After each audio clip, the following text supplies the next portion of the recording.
Make sure I'm plugged in here. I'm down to about 5%.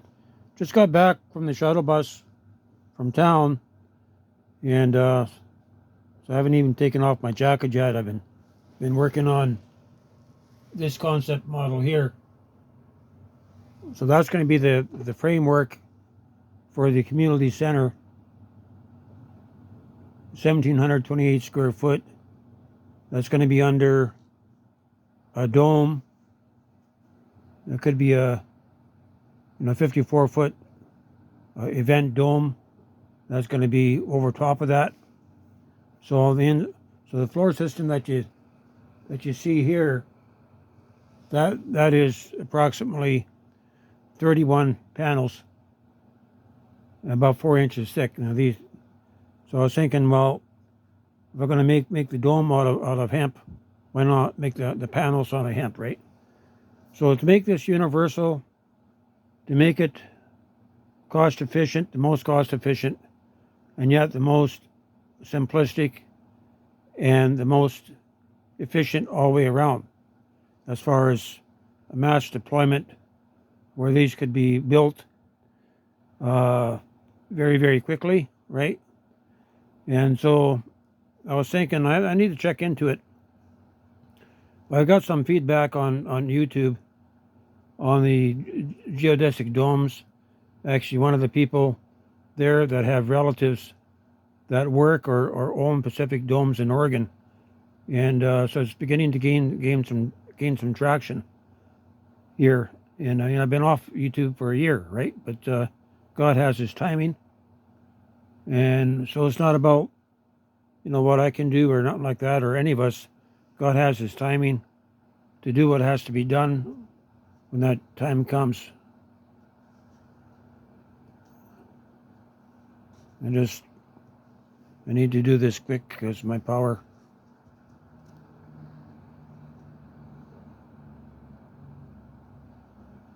And so that's the basic footprint. So the molds for spraying out the hempcrete on the, you would have to make an inverse panel using a 3D printer. Basically, that's easy enough to do, and it takes someone to engineer it. Maybe that one brother in the UK, Paul. I forget his Paul Robinson. He's a master builder when it comes to the geodesic domes, and he would be the one that I think to pull something like this off, to where you could actually 3D print the inverse, the negative plates, the negative molds, and you use hempcrete to spray out your positive molds, so you could actually form a geodesic dome any size, custom made, to where they snap lock together. You could work in your windows and all that. The windows would be like portals. They could be customized. The whole thing can be customized. So basically, you have a community center, usable space, basically 1,728 square feet. That's 24 feet from center. Well, I have to crunch the numbers on this again. So that would make up your geometric core of your micro community camp. So my last upgrade was 0.5 of an acre. I may have to upgrade to 0.66 of an acre. I'm going to have to crunch the numbers again. And so each micro community camp would be made up of, works out to about 2/3 of an acre. And you multiply that by 16, you get roughly 10.5 acres. And if you allow your buffer expansion around that, that's your final macro plot, which would include 6 micro community camps. Would be about 12 acres. 12 acres is getting up there, because the next escalation would be to advance the macro units into an ArcShip design. So you take 12 times 5 to get your 60-acre plot. And so your 60-acre ArcShip plot would be 500 people around that. I mean, a good sized camp, highly diversified, right?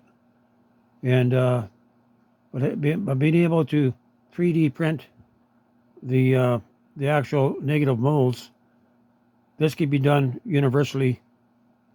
You know, if you wanted to, you could start this up. You'd have to mass produce your negative molds and get them out. So once you got your negative molds, you could actually start a production on site, right? You see what I'm saying?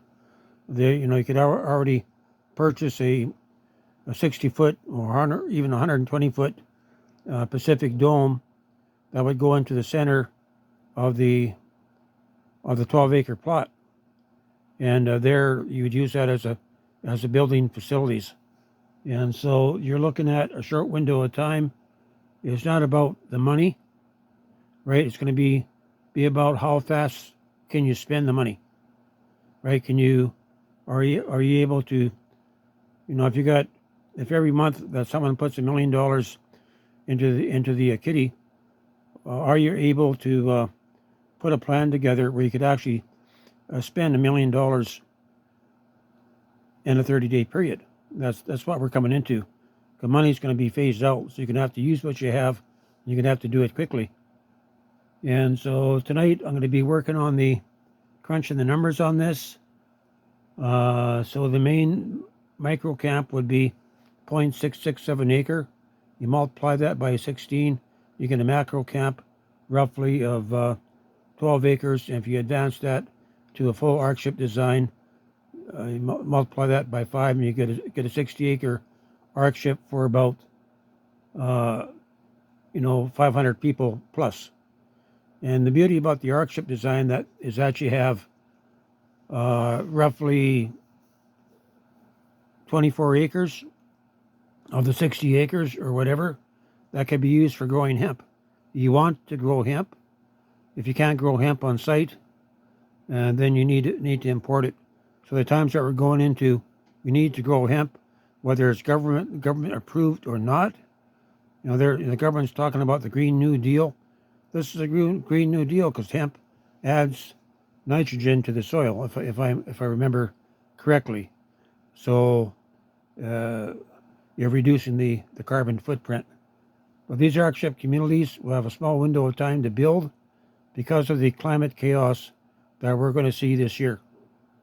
And so anyway, I'm going to cut it short here and get this uploaded. I'm really excited on this upgrade of these micro community camp designs.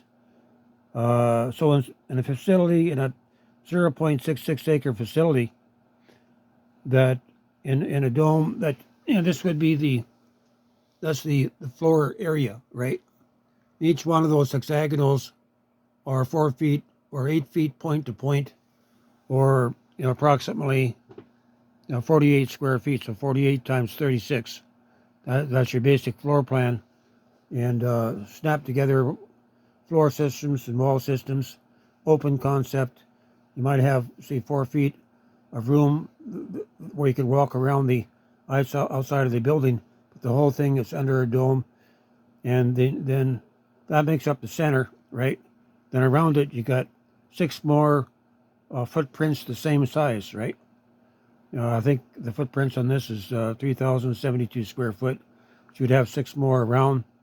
You still need to do the final numbers on this. So on the outside periphery, you would have the same concept made, but on roughly maybe a third to about a third scale in size. So you might, instead of using an H31, you might use an H19. And so on this one here, this H31 model, 1728 square foot, that would give you an elevated main floor. It would give you a second story.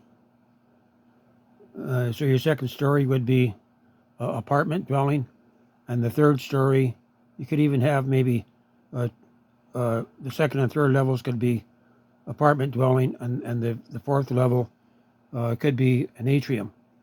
And I've already, made the buildings Uh, so it's going to have to set it up. But the main problems I was running into before, when you make these multi-level designs using the relocation platform technology, the roof has always been a problem. So why not make a dome over the whole thing? Problem solved right there, right? And I think this is going to work. So once you got your mold, you snap together your molds, right? And and so that you can make them so they can come apart, or if it's going to be a permanent setup, then you can actually spray concrete on the outside. There's other things that you can do to it to make it for a long-term permanent structure. It's never going to collapse on you. It's going to take winds of several hundred miles an hour. Be virtually bulletproof, most cost efficient, the most simplistic design, and the top as far as efficiency. So instead of having it basically be an earth ship that could be built very quickly using a 3D printer, and you could use the same 3D printer to make the inverse molds to make the relocation platforms, right? And there's enough people out there, all the work could be simplified and reduced down to where as long as you got the manpower on site, you could do mass production. As long as you got truckloads of hemp, you could take that, process it. So you would have to set up hemp facilities, and screw the government. The government's out to screw the people. We have to break away. You stay within the system, you're going to go down, and you're going to be forced to take the mark of the beast. Simple as that. But God, the creator of this earth, is his property, right? God's turned his back. America's at the point now that she has to go through her judgments, right? Babylon has to be judged. And God's going to raise up a new crop of believers to this 42nd generation. Well, we're still going to need a place to live. And we're going to have to be able to build these places in quick time. And growing hemp would be definitely a recession-proof business. You're going to have a lot of support right off the bat, and it looks like the support is there. That I need to crunch the numbers, and then once I know the numbers, then I could do a quick presentation using GIMP to show about a 0.66 acre micro community campus going to look like. You can make it to scale. We've got the floor design that's going to be used, and so this presentation would be more or less laying the groundwork. That will be somebody else is going to make a presentation to Paul Robertson over in the UK, because he is one of the top-notch designers. He understands geodesic domes.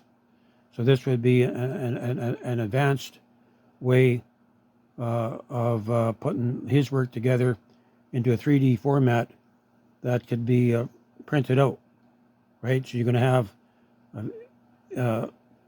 a portable dome system that could be used for anything that you want to use it for, and but material may be a problem. So why not grow hemp? If you got the property, you walk around the property and you bless it in the name of the Lord. God's going to cause that land to prosper, right?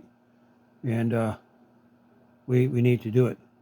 And it would also give people that are don't have work, farmers that don't have crops to plant, grow hemp.